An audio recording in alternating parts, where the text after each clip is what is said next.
came to town a-riding on a pony, stuck a feather in his cap and called it macaroni. L'histoire des Juifs américains, un feuilleton proposé et présenté par Gérard Inger. À partir de 1988, c'est George Bush père qui succède à Ronald Reagan. George Bush père va mener une guerre en Irak parce que Saddam Hussein a occupé le Koweït qu'il prétend annexer. Les Américains, donc, à la tête d'une coalition internationale, vont le déloger rapidement du Koweït.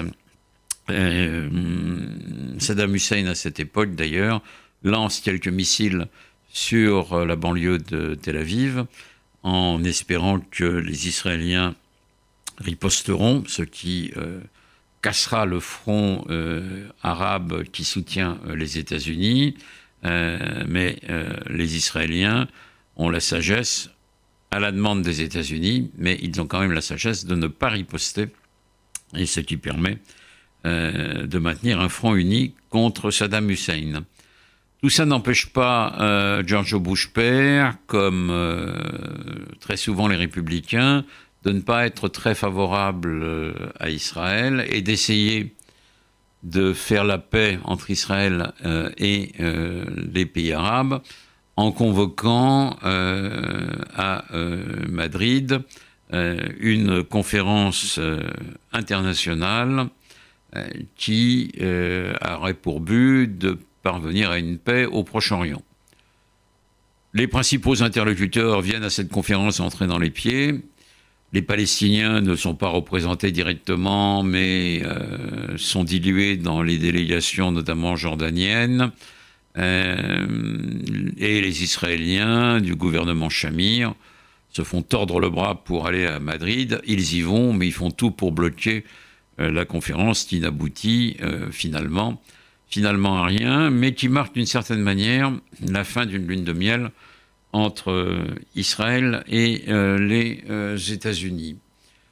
Sur le plan interne également, la situation des Juifs continue à être bien entendu bonne aux États-Unis. Ils participent à tous les domaines de la vie sociale et économique, mais on voit apparaître un antisémitisme noir dès les années 70 d'ailleurs, avec des Noirs qui considèrent qu'il n'y a rien à attendre des Blancs et qui les mettent tous dans le même sac et qui, parce que certains pensent trouver une voie de salut dans l'islam, et parce qu'ils se convertissent à cet islam, tiennent très vite des propos antisémites. Et on voit apparaître donc dans la communauté noire américaine, chez certains, un antisémitisme qui n'existait pas dans les décennies précédentes. Martin Luther King, qui a été assassiné en 1968, était quelqu'un qui était très favorable aux Juifs, mais d'autres dirigeants d'associations, comme Louis Farrakhan, eux, ils sont très hostiles. Les groupes néo-nazis et le Ku Klux Klan sont certes tenus sous le boisseau, mais existent aussi et continuent à exister, ce qui fait que notamment dans le sud des États-Unis, il y a un antisémitisme toujours présent et latent, et on le retrouvera quelques décennies plus tard, jouant un rôle plus important. Donc cette période des années 1990 voit d'une certaine manière une inflexion, mais malgré tout, les Juifs continuent à jouer un rôle essentiel, y compris dans la vie politique. Le sénateur Lieberman, en 2000, est candidat à la vice-présidence avec Al Gore comme candidat démocrate à la présidence. Et c'est la première fois qu'on voit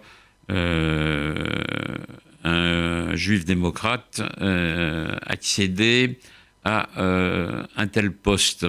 Al Gore sera battu d'une manière discutable par George Bush fils. George Bush fils, qui sera très favorable avec son équipe à Israël, mais comme l'était le démocrate Carter, qui a gouverné, qui a présidé aux États-Unis entre 92 et 2000, et qui a essayé d'imposer la paix à Ehud Barak et Yasser Arafat avec une tentative d'accord en 99 et 2000, mais il n'y parviendra pas. Et la situation au Proche-Orient va continuer à être bloquée. On va aboutir à la seconde intifada et le gouvernement américain de George W. Bush va soutenir Sharon contre Arafat. Et la lune de miel politique entre le gouvernement des États-Unis et Israël va continuer avec l'appui globalement de l'ensemble des juifs américains. Les organisations juives sont devenues depuis longtemps aux États-Unis sionistes. L'AIPAC, qui joue le rôle d'un lobby israélo-américain très fort et très présente dans la vie politique américaine et pèse dans les élections, puisque aux États-Unis, on peut parler d'un vote juif. Il y a entre 5 et 6 millions de juifs vivant aux États-Unis, dont à peu près 3 500 000 électeurs. Donc cela pèse et ce vote juif continue à jouer en faveur des démocrates américains.